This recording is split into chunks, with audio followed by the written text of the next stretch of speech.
여러분 안녕하세요. 질문을 하나 드리겠습니다. 여러분에겐 꿈이 있나요?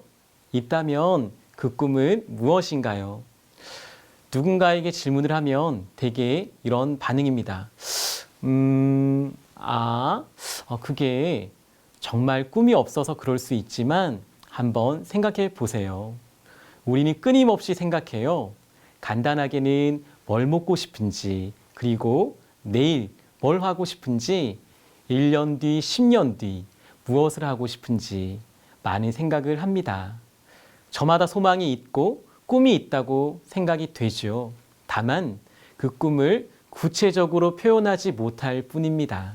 다시 질문을 드리겠습니다. 여러분에겐 목표가 있나요? 있다면 그 목표는 무엇인가요? 저는 목표를 이렇게 표현하고 싶어요. 목표란 두루뭉술한 꿈을 구체적으로 정리하고 표현한 것이라고 말입니다. 그렇다면 어떻게 해야 머릿속에 두루뭉술한 생각, 소망, 꿈을 구체적으로 정리하고 표현할 수 있을까요? 여러 방법이 있을 수 있지만 제가 여러분께 제안하고 싶은 비법은 바로 쓰기입니다. 헨리에트 앤 클라우저는 그에 져서 종이 위의 기적에서 이렇게 말을 했죠. 당신이 이루고 싶은 일들을 종이에 쓰는 순간 삶은 마법으로 빠져든다. 헨리에트 앤 클라우저의 표현처럼 쓰기는 매우 강력한 힘을 가지고 있어요. 종이나 디지털 기기에 여러분의 생각, 꿈을 적어 보십시오. 쓰다 보면 생각이 정리되고 분명해집니다. 머릿속 두루뭉술했던 여러 잔상들이 하나의 그림처럼 이미지화되고 또 구체적으로 정리가 될 거예요.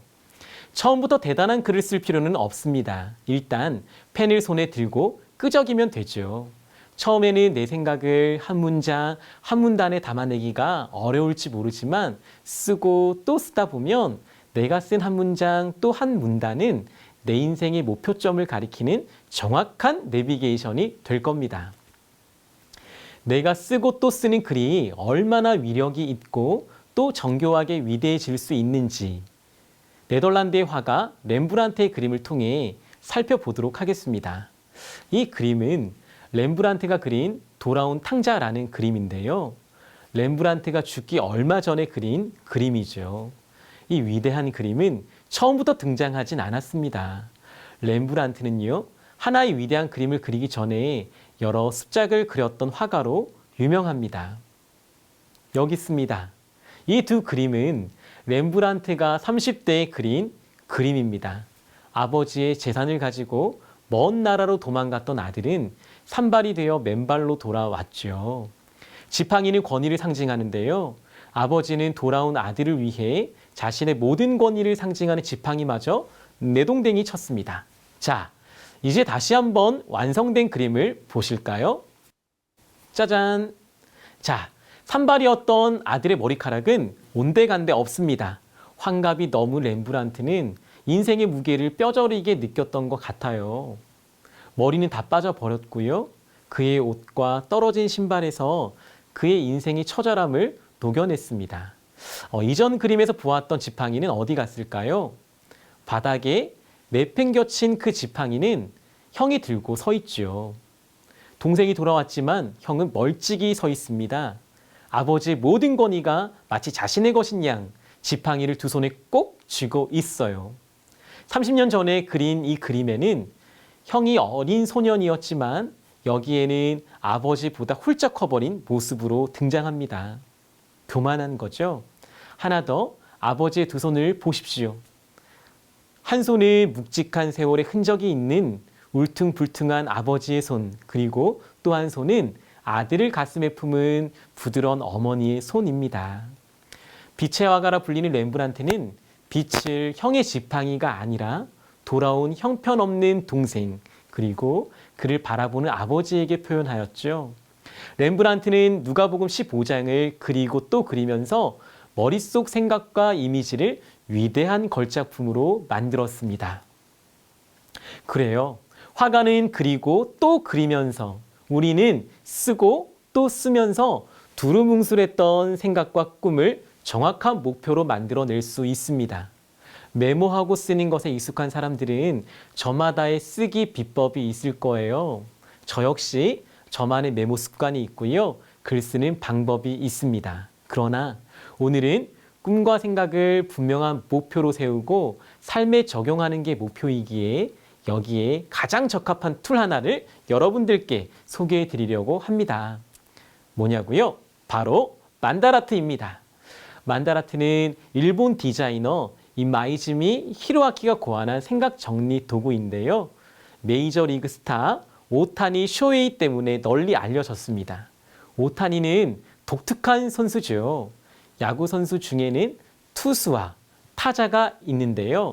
오타니는 투수로도 타자로도 활약하고 있습니다.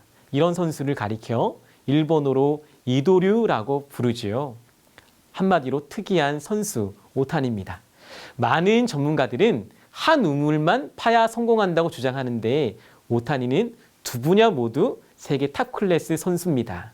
이미 21세에 투수로서 일본 리그 3관왕을 차지했고요.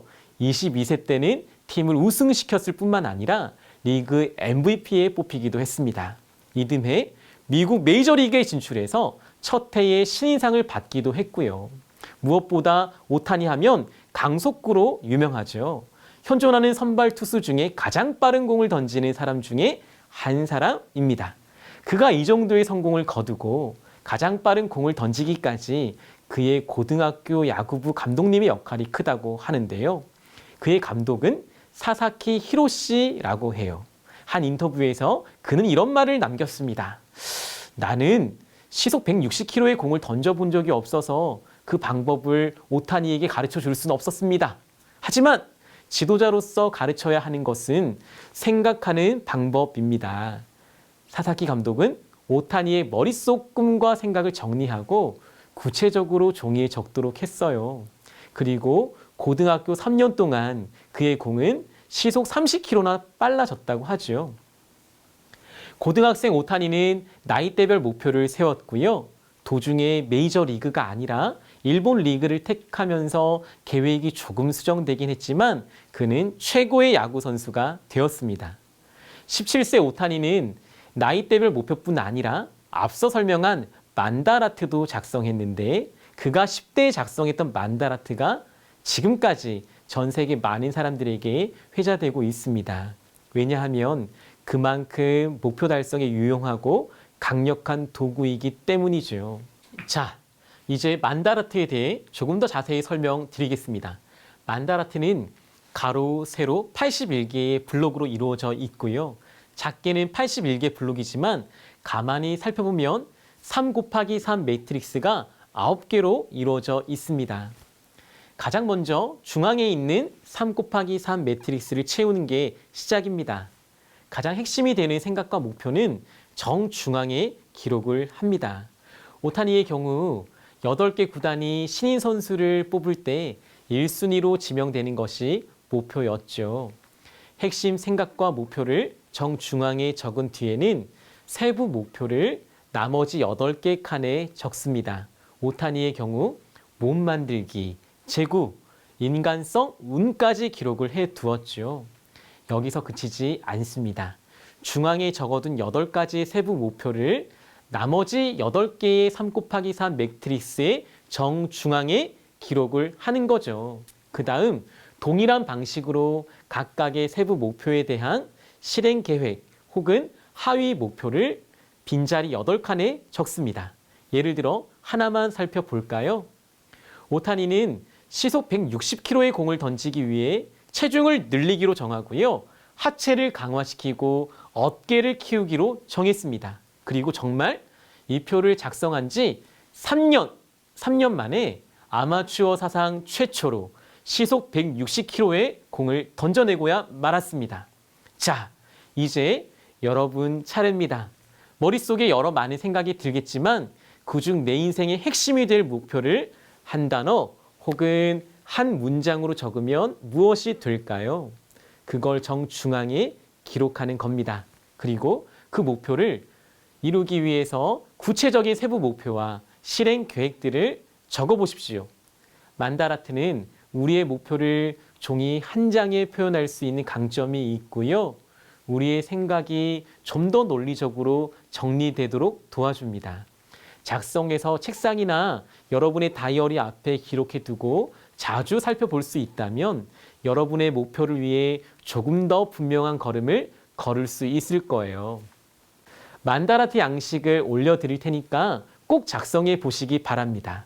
우리의 두루뭉술했던 생각, 목표가 잘 정리되고 빚어져서 삶에 적용될 수 있길 바랍니다. 그리고 다음 시간 각자 그린 만다라트를 나눠보면서 함께 도전받았으면 좋겠어요. 감사합니다. 다음 주에 뵙겠습니다.